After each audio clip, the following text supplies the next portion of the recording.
Well, hello again. It is time for me to talk about my 2025 game of the year.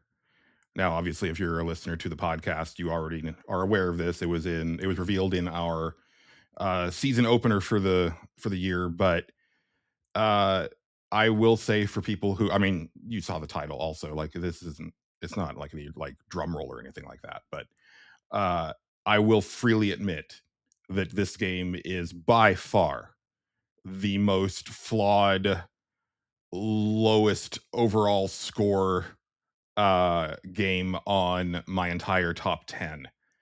So why the hell is Vampire the Masquerade Bloodlines 2 my game of the year for 2025, especially when I said that Shinobi Art of Vengeance is as close to perfect as any game on my list could be, in the sense that I didn't really have any actual serious complaints against it. It's vibes, man. There's just something about Bloodlines 2 that I resonated with in such a fundamental way. It's a very me type of game, and I think a big part of it, right, is that I didn't have any expectations going into this game. I've never played Vampire the Masquerade Bloodlines. I've never interacted with the Vampire the Masquerade universe in any way, shape, or form before this. So it was a brand new universe, no prior expectations based on previous gameplay or anything like that that I had. It's probably like I get annoyed with like people who got into Mass Effect with the second game and then they go back to Mass Effect 1 and they call it a bad game or a lackluster game because it's not as um pristine or as tight as Mass Effect 2 is, but I'm a huge Mass Effect 1 fan because of how deep the RPG mechanics are. It's probably the same thing for like the difference between Fallout 3 fans versus Fallout 1 and 2 fans, right? I totally get that there is a ton of people out there who were excited for a sequel to Bloodlines because they wanted an update to a very deep, customizable RPG that they had been imagining for decades to like just think about what they can do with new technology and better graphics, better AI, better this and that, right? So I totally get that sentiment. I don't have any of that, or I didn't have any of that going into this game. What I had going into this game was when you're presented with the in-game tutorial and you were told to attack for the first time, it's against a human police officer that has run afoul of your character fire. And when you press the R trigger to melee attack that dude, you just send him flying about 25 feet and smear blood across the entire wall.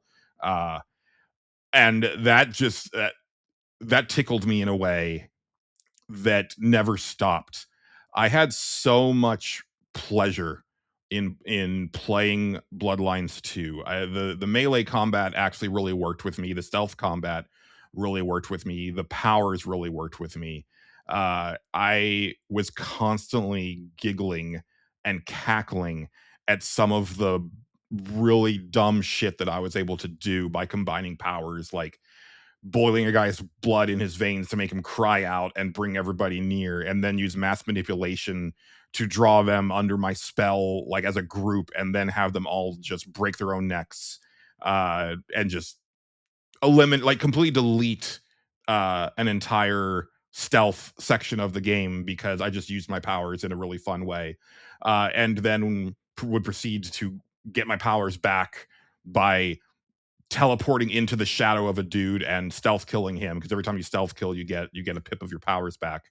um just a really fun gameplay loop that I know like even people who like this game that aren't as into it as I am. Like I think if there's any complaint that you'll hear across the board even among fans of the game is like, it's kind of shallow combat and it didn't really do much. It did a lot for me. You know, your mileage may vary drastically.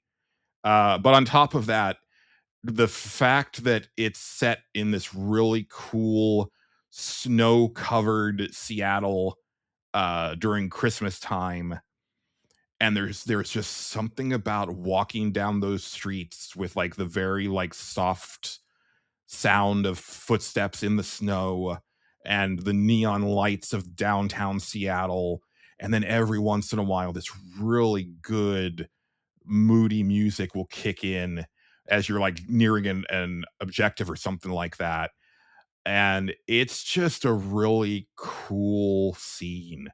And then on top of even that is the main story, which has you as this elder vampire fire who's been asleep for 100 years, waking up in the modern day with the mind of a second vampire named Fabian, who's a detective that hails all the way back to the turn of the 20th century, who is kind of like your, your video game equivalent of the guy in the chair, like kind of the person that's there to help you with exposition, kind of filling you in on the details of what's going on, what the politics of the Seattle vampire scene looks like.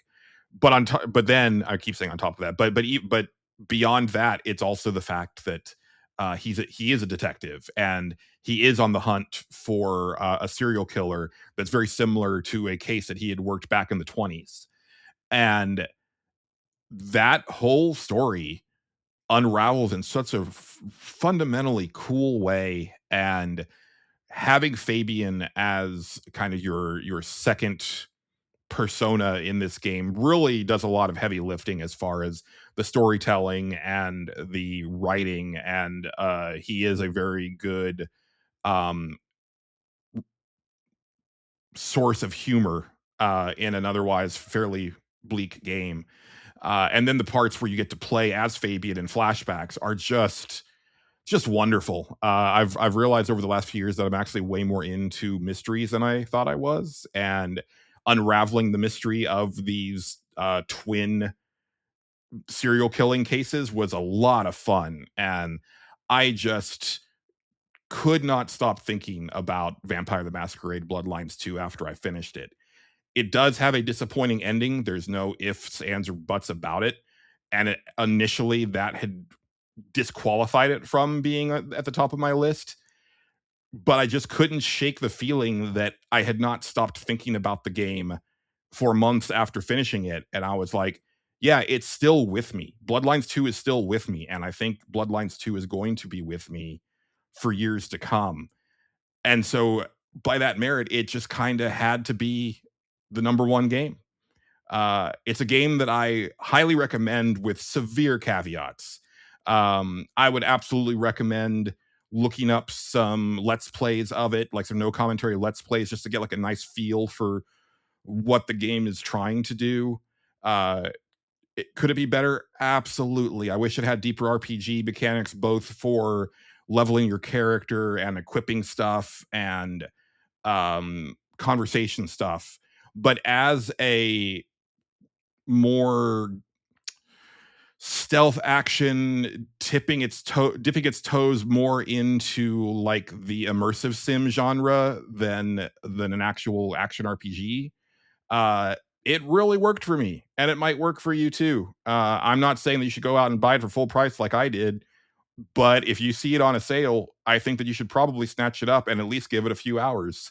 And if it doesn't hook you, that's fine. But I think it has the potential to hook more people than it did, because it did review kind of poorly based on mostly expectation, and then even players, I think, had a lot of things that they wanted from this game that it doesn't deliver. But if you're just going into it with an open mind and not trying to saddle it with things that it just isn't, I think you might have a good time with Bloodlines 2.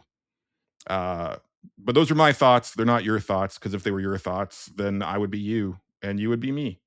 But I'm going to take off.